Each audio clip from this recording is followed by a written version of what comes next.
peace and blessings, everybody. Peace and blessings, peace and blessings.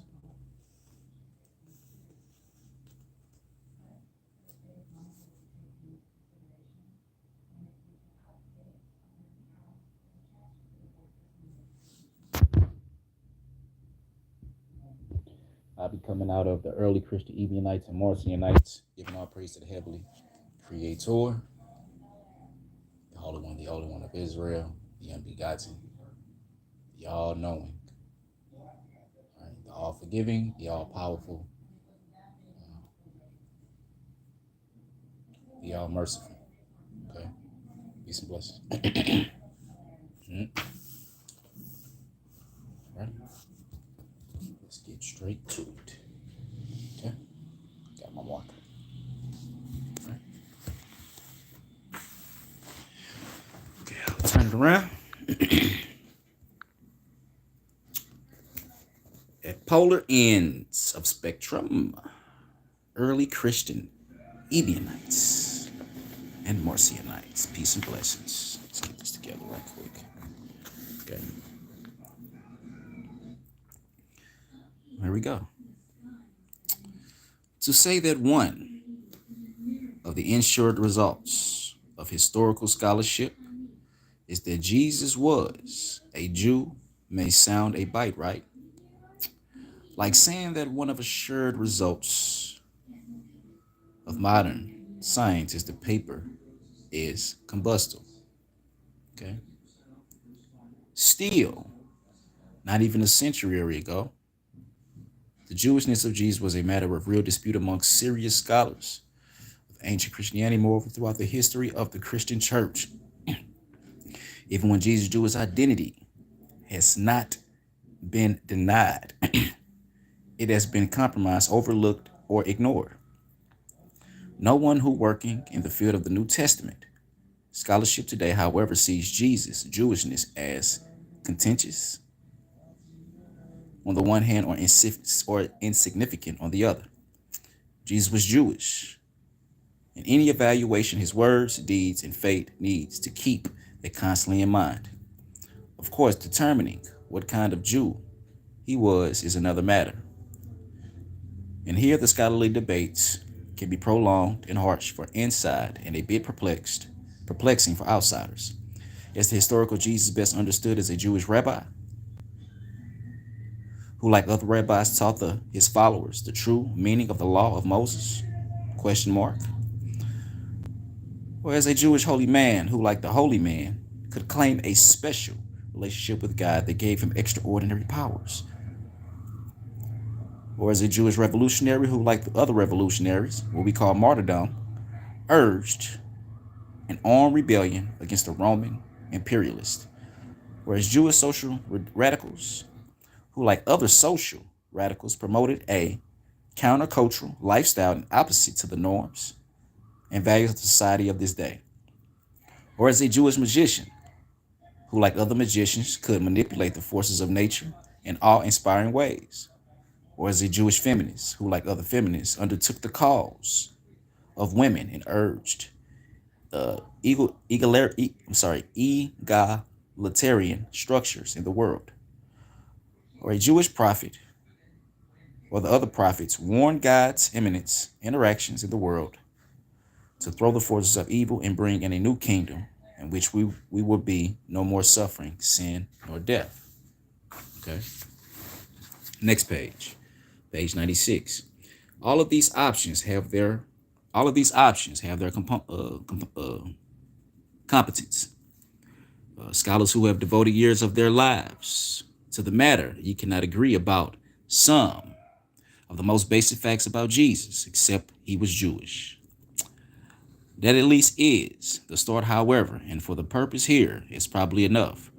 Moreover, most scholars today acknowledge not only that Jesus was a Jew, but he was raised in a Jewish household in the Jewish hamlet of Nazareth. In Jewish Palestine, he was brought up in Jewish culture, accepted Jewish ways, learned the bath and periodic feasts, and probably ate kosher, which we do not believe. As an adult, he became an instant preaching ministry in rural Galilee. You know what? I take that back. You never know. You never know. He probably could have started off like that, and then found out like us brothers, that it's not okay to eat meat. Period. And changed. So I'm not gonna say that's not true. It could be possibly true. You know, you never know with man. He was just a man. All right. So peace and blessings. He was circumcised. He kept the Sabbath and periodic feasts, and he probably ate kosher. As an adult, he began an itinerant preaching ministry in rural Galilee, gathering around himself. All right.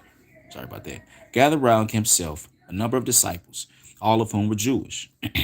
He taught him his understanding. All right. Most scholars would agree that some of his disciples, probably while Jesus was still living. Let me say that over. He taught his understanding of the Jewish law. All right, there it is. And of the God who called the Jews to be people. Most scholars would agree that some of these disciples, probably while Jesus was still living, consider him to be the Jewish Messiah, come to deliver, all right, God's people from the oppressive power of Rome, to which they were subject. For one reason or another, the leaders of this people, the power players of Jerusalem, considered him a troublemaker. And when he appeared in the capital city for a Passover feast around 30 CE, they arranged to have him arrested and handed over to Roman governor, who put them on trial for sedition against the trial of sedition. Where was I at? Jerusalem, arrested and handed down. Okay, of the state. All right, and executed. I'm sorry, over to the Roman governor, who put him on the trial for sedition against the state, and executed him in the charges of claiming to be king of Jews. And so Jesus was Jewish from the start to last. His disciples were born and bred Jews. Not long after his death, some of all of them came to understand, all right, Jesus as something more than a Jewish teacher or holy man or revolutionary or social reformer or feminist or magician or prophet or whatever else may have been. For them, Jesus was the one who had brought about a right standing before God for others. Some of his followers thought this salvation came through Jesus' death and resurrection. Others said it came through his divine teaching, which we believe it came through his divine teaching. And in any event, his followers soon came to proclaim that the salvation brought by Jesus was not for Jews alone, but was for all people, both Jews. Excuse me. No one was more central to the proclamation to the non-Jew Gentile than the Apostle Paul. Paul was originally a Jewish Pharisee from the outside of Palestine, who had heard that, a Jewish Pharisee from outside Palestine, who had heard the Christian proclamation of Jesus, found it blasphemous, and worked to oppose it, and with all his heart and strength, one of the first and most forceful prosecutors of the new faith. Galatians chapter 1 and 13, Acts chapter 8 and 3. But Paul himself then had some of visionary experiences of Jesus. Galatians chapter 1, verse 15 through 16, 1 Corinthians chapter 15, verse 8 through 11. Peace and blessings. And changed from the being of a Christian movement, chief adversary, to being its chief advocate, transformed from persecutor to proclaimer. Especially Paul saw himself as an apostle of Christ to the Gentiles. Early on, in Paul's efforts to take the gospel of the Gentiles' mission, a field major problem emerged. Gentiles, of course, were pagans. That is, polytheists. Okay, peace and blessings. Who worship numerous of gods. All right, now this is where we go to say, okay, I'm gonna stop right there. Now, did you hear what that said? They were polytheists. Okay, this is why we say you have to watch the background of the people whom you serve. So if Paul comes from like a Roman Greek background, stuff like that, with polytheistic beliefs, this is where you get your virgin birth and this supernatural Christ from, okay? And we talked about that in the book of the Exhortations, okay? Paul was raised around these polytheistic, all these deity God beliefs, okay? So therefore, he created you a deity God from how he was raised, okay? Man, look here. Even one point in time in Rome, man, like you just couldn't proclaim yourself a God. They made you a God by like the council of like 72 people, and they proclaimed you a God. Man, people are weird. That's all I'm gonna say. But let's get back to the subject. Peace and blessings. All right. So it says to accept the salvation of Jesus. All right. They had to renounce their former gods and accept the only God of Israel and Jesus, his son, whose death and resurrection Paul proclaimed, put them in a right standing with God. But in order to worship the God of the Jews, did they not have to become Jewish? The Jewish God, after all, had given the Jewish law to the Jewish people, and the way his people knew they were his people was by keeping the law, which is correct. All law that gave specific guidelines say about how they were to worship and to live in the community. All right. The law stipulated that God's people should avoid worshiping pagan idols and should obey certain broadly acceptable ethical regulations, such as not murdering or committing adultery. But it's also indicated that this people should be set apart from all other peoples, all right, in distinctive ways. For example, by keeping the Sabbath day holy, free from work, so as to worship him by following certain dietary laws and avoiding such food as pork, shellfish, and if they were male, by receiving the signs, all right, of the covenant God made with his people, the sign of circumcision. And the problem Paul faced in converting Gentiles to faith of Jesus, the Son of the Jewish God, the Gentiles who came to believe in Jesus need to become Jewish in order to be Christian. Did they need to adopt the Jewish law for themselves, or can imagine that it was rather pressing issue, especially for Gentile men, the vast majority of whom were uncircumcised? Some of Jesus' Jewish followers insisted that converts were to adopt the ways of Judaism. Paul, however, appears to have been the leading advocate of a moderating line on the issue. Paul did insist that Gentiles who became followers of Jesus had to accept God of the Jews and worship him only. But he was equally empathetic that they did not need to adopt Jewish ways, or we might call them Jewish boundary markers, and spell out the Jewish law. They did not need to observe the Sabbath or Jewish festivals, keep kosher, or be circumcised. In fact, Paul's view for the Gentiles to adopt the ways of Judaism meant to call into question the salvation God and provided by death of Jesus. It was just alone, not the Jewish law, that brought a person into right standing before God. Romans chapter 3, verse 10, Romans chapter 8, verse 3, as well as Galatians chapter 2, verse 15 through 16. Peace and blessings. Looking back on these debates as recorded even as the pages of the New Testament, we tend to think that the matter was easily, quickly, and effectively resolved. In point of the fact that the New Testament text that discusses the issue shows that it was not such a simple affair, and that Paul's view was not universally accepted, or one might argue even widely accepted. The account of the conference that met to decide the issue in Jerusalem, part way through Paul's missionary activities from amongst the Gentiles, Acts chapter 15, which is one of my favorite chapters, indicates the unnamed groups of Christians argued alternative line. The Gentile converts, where am I at? Sorry. Where was that? Okay. Wanting to become Christians first had to become Jews. Even more striking, Paul's own letters indicate that there were outspoken, sincere, and active Christian leaders, who vehemently disagreed with him on the score and considered Paul's views to be a corruption of the true message of Christ. Correct.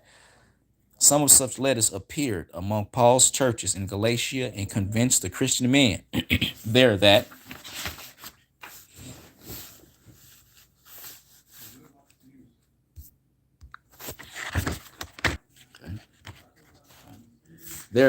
I won't stay. Let's start teaching seminars or something, man. There that they might be circumcised if they wanted to be full members of God, all right, of God's people. And they could quote scripture to support their views, since God had given the sign to the circumcision to the father of the Jews, Abraham, and told him both that it was an eternal covenant, not just part agreement to be annulled later. And it applied not just to born Jewish, but also to anyone from outside the ranks of Israel who wanted to belong to the people of God. Genesis chapter 17, verse 9 through 14. Paul fired off at a white-hot anger letter in response to his Judaizing opponent in Galatia, in which he went to attack against these false teachers who, in his judgment, had corrupted the gospel of Christ and stood accursed before God. This letter, of course, made it into the New Testament, and so people simply take it as face value. Paul's opponents were corrupters of the gospel and accursed by God, but surely they themselves did not see it the way. this way. They were, after all, Christian missionaries intent on spreading the gospel of Yeshua throughout the world. One of the greatest losses is written response from them. But if any reply was made, it has disappeared forever. That does not necessarily mean, however, that the time they took the missionary position. One should always bear in mind in this very letter the minority position. One should always bear in mind in this very letter of Galatians, Paul indicates that he confronts Peter over such issues. Galatians chapter 2, verse 11 through 14. Correct. He disagreed, that is, even with Jesus' close disciple on the matter. What would Peter have said in response? Regrettably, once again, we cannot never know, since all we have is Paul's vision. According to Paul, a person is made with God only by faith in Jesus, death and resurrection, not by following any of the deeds prescribed by the Jewish law. And this applies to both Jews and Gentiles, since Jesus is alone the way of salvation. Then anyone who tries to follow the law in order to the right with God has misunderstood the gospel and probably lost his or her salvation. Galatians chapter 1, verse 6 to 9, Galatians chapter 5, verse 4, peace and blessings. Here is the stark alternative. No one in early Christianity could surpass Paul in making an issue both clear and compelling. At this time, where it is only Paul's account of this confrontation with Peter and the Judaizing missionaries of Galatia survives, and one numerous position was represented. Even though most of the others have been lost, it is possible that not all of them have been. A close reading of our surviving sources shows that one of our gospels, at least, appears to represent an alternative point of view. With good reason, Matthew's gospel is frequently thought of as most Jewish of the gospels of the New Testament. The account of Jesus' life and death goes to extraordinary lengths to highlight the Jewishness of Jesus. It begins by giving a genealogy of Jesus that extends through David, the greatest king of the Jews, to Abraham, the father of the Jews. Time and again, it quotes the Jewish scriptures to show that Jesus was the Jewish Messiah and sent from the Jewish Messiah and sent from the Jewish God in fulfillment of the Jewish scriptures. Matthew chapter 1, verse 23. Matthew chapter 2, verse 6, and Matthew chapter 1, verse 23, Matthew chapter 2 and 6, and I guess that's Matthew chapter 2 and 18. Peace and blessings. Not only does Jesus fulfill the scriptures, here a point of Paul, okay, would have conceded. Matthew also insists, contrary to Paul, that Jesus' followers, okay, do so as well. And one of the most treacherous statements of the Gospels, found only in the Gospel of the New Testament, Jesus recorded as saying, "Do not think that I have come to destroy the law, all right, and the prophets. I did not come to destroy, but I came to fulfill. For truly I say to you, until the heavens and the earth pass away, not the smallest letter or the smallest stroke of a letter will pass away from the law until all has taken place. Whoever lets one of the least of these commandments and teaches others to do likewise will be called least in the kingdom of heaven. Whoever does them and teaches them will be called great in the kingdom of heaven. For I say to you that if your righteousness does not exceed that of the scribes and the Pharisees, you will not enter the kingdom of heaven." Matthew chapter 5, verse 17 through 20. Peace and blessings. Okay. For Matthew, the entire Jewish law needs to be kept down to the smallest letter. The Pharisees, in fact, are blamed not for keeping the law, for not keeping it well enough. It is worth nothing that in the gospel, when a rich man comes up to Jesus and asks him how to have eternal life, Jesus tells him that he wants to live eternally. He must keep commandments of the law. All right. Matthew chapter 19 and 17. Peace and blessings. One might wonder if the same person approached Paul, which is the same question, 20 years later. What would he have said? Would he have told them to keep the law? That's a good question. That's a good question. Would Paul would have told them to keep the law? Would Paul would have told a rich man to keep the law? We don't think so. His own writing gives a clear answer. Deceitfully not. Peace and blessings. Romans chapter 3, verse 10, and Galatians chapter 2, verse 15 through 16. Okay. It is hard to imagine Paul and Matthew ever seeing eye to eye on this issue. Okay. In my event, from a historian's perspective, it is interesting to note that after they both died, advocates of their respective position of the law developed. All right. These views at some considerable length. By the mid-second century, we know of the Christian groups taking stands on Judaism that were the polar of the spectrum. Some groups insisting that the Jewish law was to be followers for the salvation, and others insisting the Jewish law could not be followed if one wanted salvation. All of these groups claim to be representing the views of Jesus himself. Here we are, Christians who would be Jews, the early Ebionites. Through sources dating from the 2nd to the 4th centuries, we know of the Christians called the Ebionites. We do not know for certain. All right, sorry. We do not know for certain where the name came from. The proto-Orthodox heresiologists, opponents of heresy, Tertullian, all right, claimed that the group was named after its founder, Ebion. That seems like a poor guess, and I thought about that too. However, probably based on Tertullian's assumption that every heresy begins with a heretic who can be named.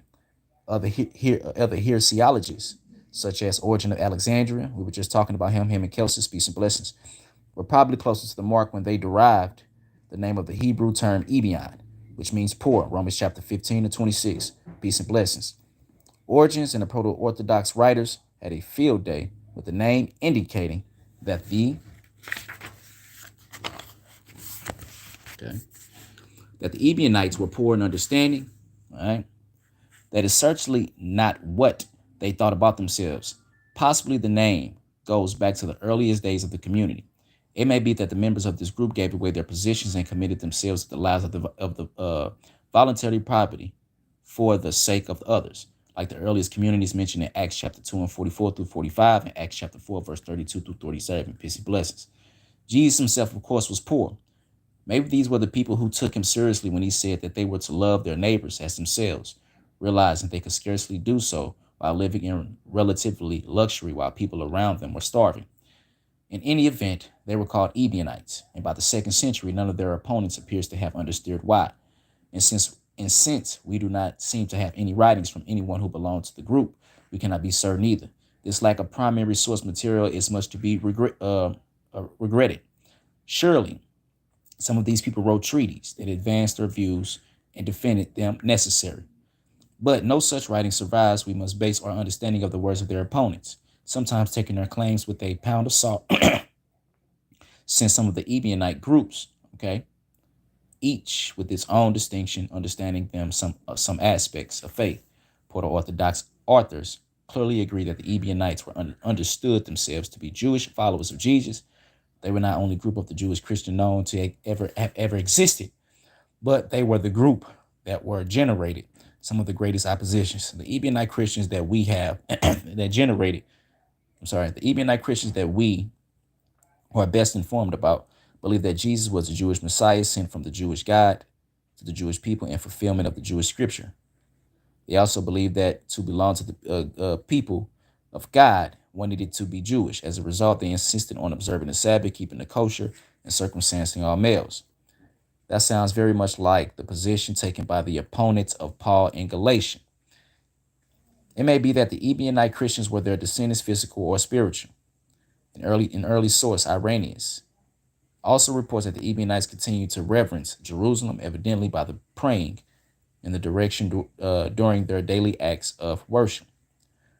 The insistence on saying or becoming Jewish should not seem especially peculiar from a historic perspective, since Jesus and his disciples were Jewish, but the Ebionites' Jewishness did not endear them to the most Christians who believed that Jesus allowed them to bypass requirements of the law for salvation. The Ebionites, however, maintained that their views were authorized by the original disciples, especially by Peter, Jesus' own brother James, head of Jerusalem church after the resurrection. One of the aspects of the Ebionites Christians that it is set apart from that most of the other Christian groups was their understanding of who Jesus was. The Ebionites did not describe the notion of Jesus as pre-existing or a virgin birth. These ideas was originally distinct from each other. The New Testament Gospels that speak of Jesus being conceived as a virgin, Matthew and Luke, do not indicate that he pre-existed prior to his birth. Just as the New Testament books that appear to propose his pre-existence, John chapter 1, verse 1 through 3, and John chapter 1 and 18, Philippians chapter 2, verse 5 through 11, peace and blessings, never mention his birth. But when all the books came to be included in the New Testament, both notions came to be affirmed simultaneously, that Jesus was widely thought of as having been with God in the eternity past. John, Paul, who became flesh, John, by being born of Mary, Matthew and Luke. Ebionite Christians, however, did not have their New Testament and understanding Jesus differently. For them, Jesus was the Son of God, not because of his divine virgin birth, but because his adoption. By God to be his son, the kind of Christianity is according, sometimes called adoptionist.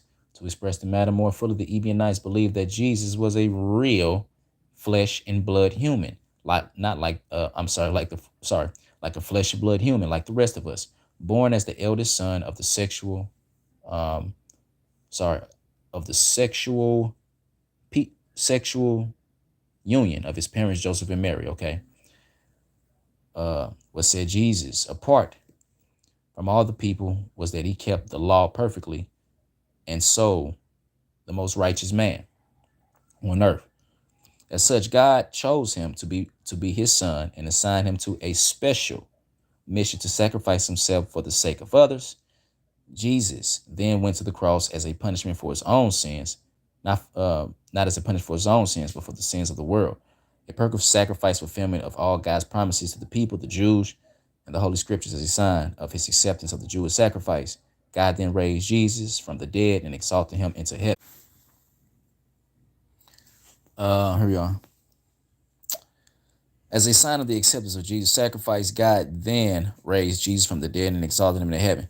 It appears that Ebionite Christians also believe that since Jesus was the perfect, ultimate, final sacrifice for sins, there was no longer any need for the animal sacrifice. Jewish sacrifices, therefore, were understood to be temporary and in perfect measure provided by God to atone for sins until the perfect atoning sacrifice should be made. As a result, in these Christians, Jews were in existence before the destruction of the Jewish temple in 70 CE. They would not have participated in the cultural practices later. They, or the least to some, then evidently remained vegetarians. All right?